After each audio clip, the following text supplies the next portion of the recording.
اعوذ باللہ من الشیطان الرجیم بسم اللہ الرحمن الرحیم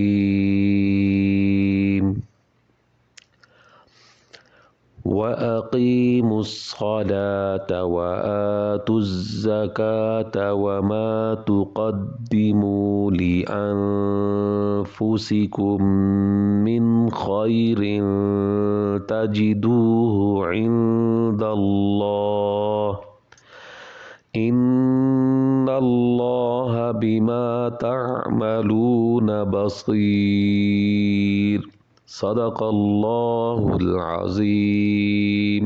اعوذ باللہ من الشیطان الرجیم، بسم اللہ الرحمن الرحیم۔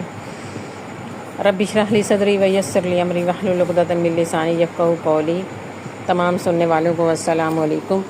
اللہ تبارک و تعالیٰ کے کرم اور فضل سے اور اس کی دی ہوئی توفیق سے سورۃ بقرہ کی آیت مبارکہ نمبر 110 کی ابھی آپ نے تلاوت سماعت فرمائی۔ اب اس کا ترجمہ اور تفسیر جانتے ہیں۔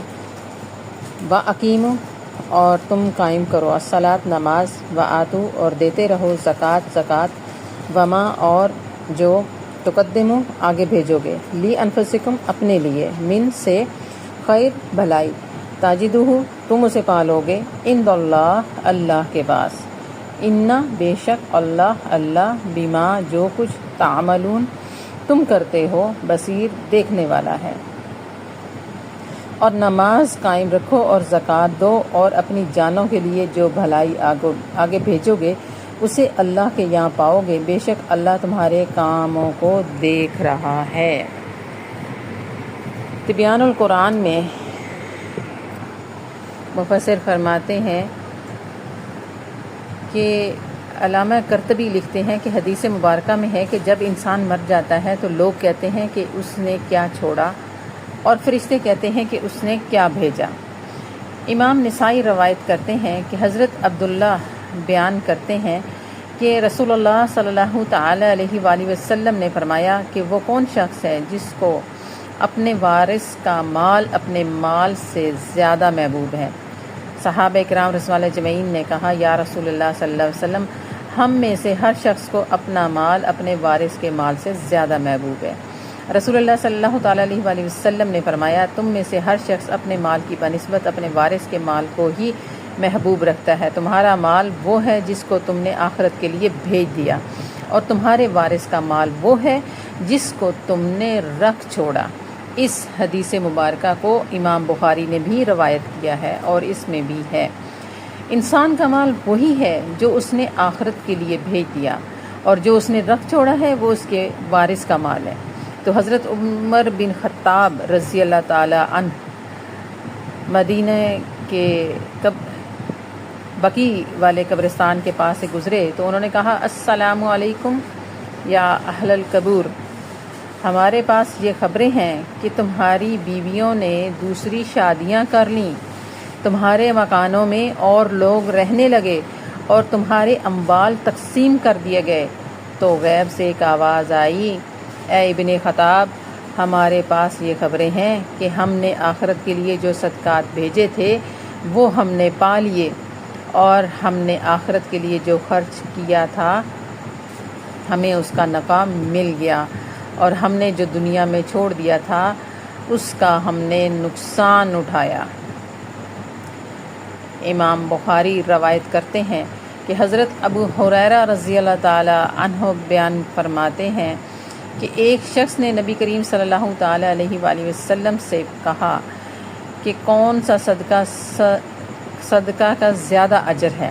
تو آپ صلی اللہ تعالی علیہ وآلہ وسلم نے فرمایا، تم اس وقت صدقہ کرو جب تم تندرست اور بخیل اور ضرورت مند ہو، تم کو تندرستی کا اندیشہ ہو، تم کو غنی ہونے کی امید ہو، صدقہ کرنے کو مؤخر نہ کرتے رہو حتیٰ کہ تمہاری روح حلق تک آ جائے تو کہو کہ فلاں کو اتنا دو، فلاں کو اتنا دے دو۔ اب تم کہو یا نہ کہو، فلاں کو تو مل ہی جائے گا۔ یہ صحیح بخاری میں حدیث مبارکہ موجود ہے۔ امام نسائی ہی روایت فرماتے ہیں کہ مطرف اپنے والد سے روایت کرتے ہیں کہ نبی کریم صلی اللہ تعالیٰ علیہ وآلہ وسلم نے فرمایا کہ تم کو مال کی کثرت نے عبادت سے غافل کر دیا حتیٰ کہ تم نے قبروں کو دیکھ لیا۔ اور آپ صلی اللہ تعالیٰ علیہ وآلہ وسلم نے فرمایا کہ اے ابن آدم کہتا رہتا ہے کہ یہ مال میرا ہے، یہ مال میرا ہے، حالانکہ تمہارا مال تو صرف وہ ہے جس کو تم نے کھا لیا اور فنا کر دیا، یا کپڑے پہن کر بوسیدہ کر دیے، یا صدقہ کر کے آخرت کے لیے روانہ کر دیا۔ اس کے علاوہ جو مال ہے وہ تمہارا نہیں ہے، تمہارے وارثوں کا ہے۔ امام ترمذی رضی اللہ تعالیٰ عنہ روایت فرماتے ہیں، حضرت عائشہ رضی اللہ تعالیٰ عنہا بیان کرتی ہیں کہ گھر والوں نے ایک بکری ذبح کی۔ نبی کریم صلی اللہ تعالیٰ علیہ وآلہ وسلم نے پوچھا کہ اس میں سے کچھ باقی ہے؟ حضرت عائشہ رضی اللہ تعالیٰ عنہا نے عرض کیا کہ اس کی صرف ایک دستی باقی ہے۔ آپ صلی اللہ تعالی وسلم نے فرمایا کہ اس ایک دستی کے سوا وہ سب باقی ہے جس کو تم نے تقسیم کر دیا۔ اس حدیث سے مبارکہ کو امام احمد نے بھی روایت کیا ہے، اور اللہ سبحانہ وتعالیٰ کا ارشاد مبارک ہے کہ اہل کتاب نے کہا کہ جنت میں صرف یہودی یا عیسائی جائیں گے۔ اس کی باطل تمنائیں ہیں یہ، یعنی یہودیوں نے یہ کیا ہوا تھا نا کہ ہم ہی جائیں گے، ہم اہل جنت ہیں، تو اللہ تبارک و تعالیٰ اس کا رد فرما رہا ہے کہ یہ ان کی اپنی باتیں ہیں۔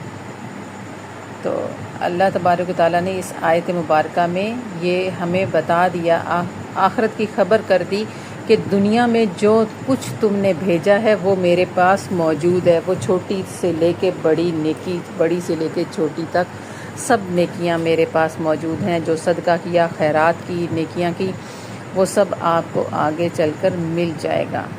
تم اپنی نماز کا دھیان رکھو، زکوٰۃ دو اور اپنے معاملات کا خیال رکھو، باقی جو بھیجو گے وہ سب کچھ میرے پاس موجود ہوگا۔ اللہ تبارک و تعالیٰ سے دعا ہے کہ رب تعالیٰ ہمیں حق بولنے، حق سننے اور حق سمجھنے اور حق کے ساتھ کھڑے ہونے کی توفیق عطا فرمائے۔ وما علینا الا البلاغ، صدق اللہ۔